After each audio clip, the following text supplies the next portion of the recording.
ತಿಳ್ಕೊಂಡು ಇನ್ಮೇಲೆ ಇದೇ ಹೆಸರಿಂದನೇ ಇದನ್ನು ಕರಿತೀವಿ, ಡಾಕ್ಟರ್ ವಿಷ್ಣುವರ್ಧನ ಅಭಿಮಾನ ಕ್ಷೇತ್ರ ಅಂತ ಹೇಳಿ. ಯಾಕಂದರೆ ಒಬ್ಬ ಅಭಿಮಾನ ಕಲಾವಿದನಿಗಾಗಿ ಅವರ ಅಭಿಮಾನಿಗಳೇ ನಿರ್ಮಿಸ್ತಿರುವಂತಹ ದೇಶದ ಮೊಟ್ಟ ಮೊದಲ ಅಭಿಮಾನ ಸೌಧ ಸ್ಮಾರಕ ಇದೆ. ಅಂತಹದ್ದೊಂದು ಈ ಮಣ್ಣಲ್ಲಾಗ್ತಿದೆ.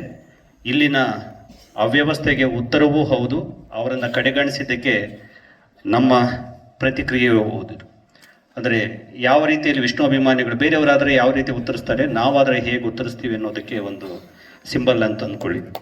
ಇದರಲ್ಲಿ ಮುಖ್ಯವಾಗಿ ಅರ್ಧ ಎಕರೆ ಜಾಗದಲ್ಲಿ ನಿರ್ಮಾಣ ಆಗ್ತಿದೆ. ಇದನ್ನು ಡಾಕ್ಟರ್ ವಿಷ್ಣುವರ್ಧನ ಅಭಿಮಾನ ಕ್ಷೇತ್ರ ಕೆಳಗಡೆ ಕ್ಯಾಪ್ಷನ್ನು ಜ್ಞಾನ, ಧ್ಯಾನ ಮತ್ತು ದರ್ಶನ. ಜ್ಞಾನ ಅಂದರೆ ಒಂದು ದೊಡ್ಡ ಗ್ರಂಥಾಲಯ ಇರುತ್ತೆ. ಯಜಮಾನರು ಅತ್ಯಂತ ಪ್ರಜ್ಞಾವಂತರಾಗಿದ್ದರು, ಓದ್ಕೊಂಡಿದ್ದಂಥವ್ರು, ಯಾವುದೇ ವಿಚಾರದ ಬಗ್ಗೆ ಭಾಳ ಅದ್ಭುತವಾಗಿ ವಾದ ಮಂಡನೆ ಮಾಡ್ತಾ ಇದ್ದಂಥವ್ರು. ಮತ್ತು ಅವರ ಒಂದೊಂದು ಸ್ಟೇಟ್ಮೆಂಟು ಒಂದೊಂದು ಲೇಖನ ಆಗೋಷ್ಟು ಸಮರ್ಥವಾಗಿ ಅವ್ರು ಮಾತನಾಡ್ತಿದ್ರು, ಅಷ್ಟು ಅರಿವು ಇತ್ತು ಅವರಿಗೆ. ಆದ್ದರಿಂದ ಜ್ಞಾನ ಒಂದು ಗ್ರಂಥಾಲಯ ಇರಬೇಕು ಅಂದ್ಕೊಂಡ್ವಿ. ಮತ್ತು ಆ ಧ್ಯಾನ ನೀವು ನೋಡಿದ್ರಲ್ಲ, ಒಂದು ದೊಡ್ಡ ಹಾಲಲ್ಲಿ ಒಂದು ಅಮೃತ ಶಿಲೆ, ನೀವು ಒಂದು ಪುತ್ಥಳಿ ಮಾತ್ರ ನೋಡಿದ್ರಿ. ಈ ಸ್ಮಾರಕದಲ್ಲಿ ಸುಮಾರು ಒಂದು 10 ಪುತ್ಥಳಿ ಇರ್ತವೆ. ಅದರಲ್ಲಿ ಒಂದು ಆ ಧ್ಯಾನ ಕೇಂದ್ರ ಅಮೃತ ಶಿಲೆಯಲ್ಲಿ, ನಿಮಗೆ ಸಾಯಿಬಾಬಾ ಅಮೃತ ಶಿಲೆ ನೋಡಿರ್ಬೋದು, ಆ ರೀತಿಯಲ್ಲಿ ಒಂದು ಧ್ಯಾನಸ್ಥ ಸ್ಥಿತಿಯಲ್ಲಿ ಡಾಕ್ಟರ್ ವಿಷ್ಣುವರ್ಧನ್ ಅವರು ಮಧ್ಯದಲ್ಲಿ ಕೂತಿರ್ತಾರೆ. ಒಂದು ಕೊಠಡಿ ಮಧ್ಯದಲ್ಲಿ ದೊಡ್ಡ ಹಾಲು. ಅದಕ್ಕೆ ಸೂರ್ಯ ಮಧ್ಯಾಹ್ನ 2 ಗಂಟೆ ಕರೆಕ್ಟಾಗಿ ಆ ಸೂರ್ಯ ಅದು ತಲೆ ಮೇಲೆ ಬೀಳ್ತಾರೆ. ಆ ಥರದ್ದೊಂದು ವಿನ್ಯಾಸವನ್ನು ನಾವು ಮಾಡಿದ್ದೀವಿ. ಇದೆಯಲ್ಲ ಫೋಟೋ ಇಲ್ಲಿ ಕಾಣಿಸ್ತಿದೆಯಲ್ಲ, ಈ ರೀತಿ ಸೂರ್ಯ ಮಧ್ಯಾಹ್ನ ಬಂದು ಯಜಮಾನನ್ನು ಸ್ಪರ್ಶಿಸಿ ಹೋಗ್ತಾರೆ. ಈ ಗವಿ ಗಂಗಾಧರೇಶ್ವರ ದೇವಸ್ಥಾನದಲ್ಲಿ ಬೆಳಗಿನ ರಶ್ಮಿ ಬೀಳುತ್ತಲ್ಲ, ಹಾಗೆ ನಮಗೆ ಅಪರಾಹ್ನದ ರಶ್ಮಿ ಬೀಳುತ್ತೆ. ಆ ಥರದ್ದೊಂದು ವಿನ್ಯಾಸ. ಕೊನೆಗೆ ದರ್ಶನ, ಸುಮಾರು 25 ಅಡಿಗಳ ಒಂದು ಕಂಚಿನ ಪುತ್ಥಳಿ. ಈಗಾಗಲೇ ನಿಮ್ಗೆ ಗೊತ್ತಿದೆ, ಪುತ್ಥಳಿಗೆ ನಾವು ಆರ್ಡರ್ ಕೊಟ್ಟಿದ್ದೀವಿ, ಅಡ್ವಾನ್ಸ್ ಕೂಡ ಕೊಟ್ಟಿದ್ದೀವಿ. ಆದರೆ ಪುತ್ಥಳಿ ಮಾತ್ರ ಇದಲ್ಲ. ನೀವು ಆಗಲೇ ಶಿಳ್ಳೆ ಹೊಡೆದು ಬಿಟ್ರಿ. ಸುದೀಪ್ ಸರ್ ಏನೋ ಹೇಳಿದರು. ಏನು ಹೇಳಿದ್ದು? ಮತ್ತೆ ಕೇಳಿಸ್ಕೊಳ್ಳೋವಾಗ ಶಿಳ್ಳೆ ಹೊಡಿತೀರಿ. ಟೂರ್ ಹೋಗ್ಬಿಟ್ಟು, ತುಂಬ ದೂರ ಟೂರ್ ಹೋಗ್ಬಿಟ್ಟು ಆ ಪ್ಲೇಸ್ ನೋಡ್ಬೇಕಾದ್ರೆ ಕ್ಯಾಮ್ರಾ ಎತ್ಕೋತೀರಿ, ಕಣ್ಣು ಮುಚ್ಕೋತೀರಿ. ನೋಡ್ಬೇಕಲ್ಲ. ಅವರು ಹೇಳಿದ್ದು ಯಜಮಾನ್ರ ವಿಷಯದಲ್ಲಿ ಬರೀ ಇಷ್ಟೇ ಅಲ್ಲ ಅಂತ.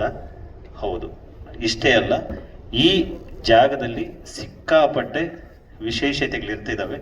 ಅದನ್ನು ಈಗಲೇ ಹೇಳಿದರೆ ಸ್ವಾರಸ್ಯ ಹೊರಟೋಗುತ್ತೆ ಅಂತ ಹೇಳಿ ಇಷ್ಟನ್ನು ಮಾತ್ರ ತೋರಿಸ್ತಿದ್ವಿ. ಇದು ಒಂಥರ ಟ್ರೈಲರ್ ಅಂದ್ಕೊಳ್ಳಿ. ಅದ್ರೊಳಗಡೆ ಬಂದರೆ ಕನಿಷ್ಠ 2 ಗಂಟೆಗಳ ಕಾಲ ನೀವು ಯಾವ ಕಡೆಗೂ ಎದ್ದು ಹೋಗ್ಲಿಕ್ಕೆ, ಹೊರಗಡೆ ಹೋಗ್ಬೇಕು ಅನ್ನೋಂತಹ ಯೋಚನೆ ಮಾಡ್ದಂಗೆ, ಬೇರೆ ವಿಷಯ ನಿಮ್ಮ ತಲೆಗೆ ಬರ್ದಂಗೆ ಅದು ನಿಮ್ಮನ್ನು ಹಿಡಿದಿಟ್ಕೊಳ್ಳುತ್ತೆ. ಆ ಭರವಸೆ ನಾನು ಕೊಡಬಲ್ಲೆ. ಅದರ ಜೊತೆಗೆ ಇಲ್ಲಿ ಪ್ರತಿ ನವೆಂಬರ್ಗೆ ಕನ್ನಡ ಧ್ವಜಾರೋಹಣ ಮಾಡೋ ರೀತಿಯಲ್ಲಿ, ಮತ್ತು ನಿಮಗೆ ಇಲ್ಲಿ ಒಂದು ಸಿಂಹ ಇದೆ. ಅದು ಈ ಹೆಬ್ಬಾಗಿಲನ ಮೇಲೆ ಈ ರೀತಿಯಲ್ಲಿ ಇರುತ್ತೆ. ಅದಕ್ಕೆ ಸೂರ್ಯನ ಬೆಳಕು ಮೇಲೆ ಬಿದ್ದಾಗ ಅದು ಕೆಳಗಡೆಗೆ ನೆಲದಲ್ಲಿ ಅದರ ರಿಫ್ಲೆಕ್ಷನ್ ಬರುತ್ತೆ, ಲೈಟ್ ಬರುತ್ತೆ. ಅದ್ರ ಜೊತೆಗೆ ಇಲ್ಲಿ ಯಜಮಾನರ ಪುತ್ಥಳಿ ಏನಿದೆ ಅದರ ಬ್ಯಾಕ್ಗ್ರೌಂಡಲ್ಲಿ ನಾವು ಪುಸ್ತಕಗಳನ್ನು ಅಷ್ಟೇ ಇಟ್ಟಿದ್ದೀವಿ. ಅಂದರೆ ಅದು ಜ್ಞಾನದ ಸಂಕೇತ, ಸಿಂಬಾಲಿಕ್ ಆಗಿ. ಮತ್ತು ರಾತ್ರಿಗೆ ಅದ್ರ ಮೇಲೆ ಪ್ರತಿ ಸಂಜೆಗೆ ಒಂದು ಲೇಸರ್ ಶೋ ನಡೆಸೋ ವ್ಯವಸ್ಥೆ ಕೂಡ ಇದರಲ್ಲಿರುತ್ತೆ. ಸಂಜೆ 6 ಗಂಟೆಗೆ ಅವರದ್ದೇ ಹಾಡುಗಳ, ಈಗ KRS ಹೋದರೆ ನೀವು ನೋಡಿರ್ತೀರಿ, ಅದೇ ಥರದ ಒಂದು ಯಜಮಾನರ ಹಾಡುಗಳದ್ದು ಅರ್ಧ ಗಂಟೆ ಪ್ರತಿ ದಿವಸ ಶೋ ಇರೋ ಥರ ವ್ಯವಸ್ಥೆ ಮಾಡಿದ್ದೀವಿ.